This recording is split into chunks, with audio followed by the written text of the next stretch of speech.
cryptographers were proving themselves amazingly adept at breaking top secret military codes almost as quickly as newer, more complicated procedures could be devised. Many of the Japanese code breakers had been educated in the United States, where they had learned to speak English and had become familiar with the American common language, including slang terms and profanity. As a result, American battle plans became known to the enemy almost immediately. Some months before, Philip Johnson, a middle-aged civil engineer who lived in Los Angeles, read a newspaper article on military security. From the age of 4, he had lived on Navajo Indian Reservation, where his parents were professional missionaries and had grown up speaking the Navajo tongue. The concept of a secret military code based on the Navajo tongue flashed across his mind. In February 1942, Johnson's confidence in his theory lay in the fact that the Navajo language includes a number of words that, when spoken with varying inflections, may have as many as 4 totally different meanings. Navajo verbs forms are especially complex as a result. Use of the Navajo tongue was confined almost entirely to the reservation.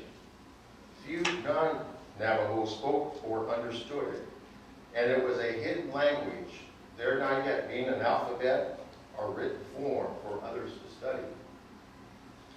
Returning to Los Angeles, Johnson started seeking bilingual Navajos from among that city's population.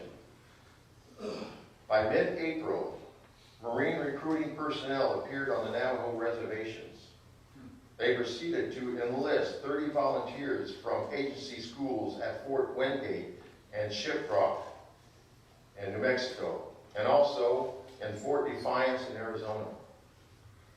In addition to being fluent in both the Navajo language and English, each enlisted had to be physically fit in order to serve as a messenger in combat.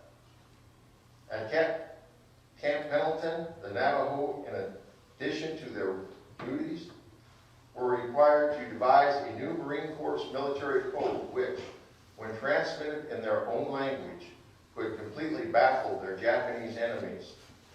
The code's words had to be short, easy to learn, and quick to recall.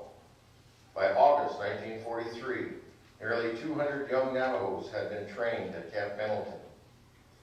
In jungle combat in the Pacific, the Navajos' natural strength, ingenuity, scouting and tracking ability, habitual Spartan lifestyle, and utter disregard for the hardships stood them in remarkable good stead.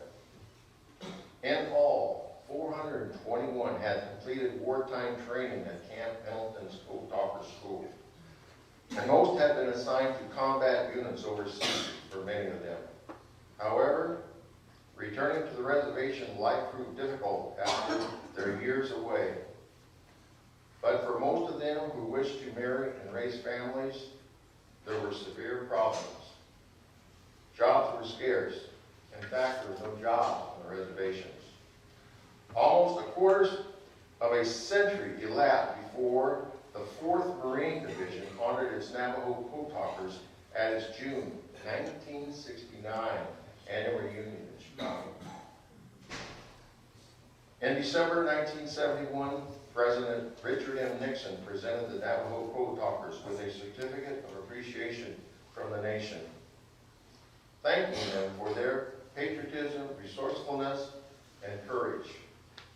Those brave veterans had given the Marine Corps its only unbreakable means of battlefield communication, saved thousands of American lives in the process. The Academy Award-winning movie for 1942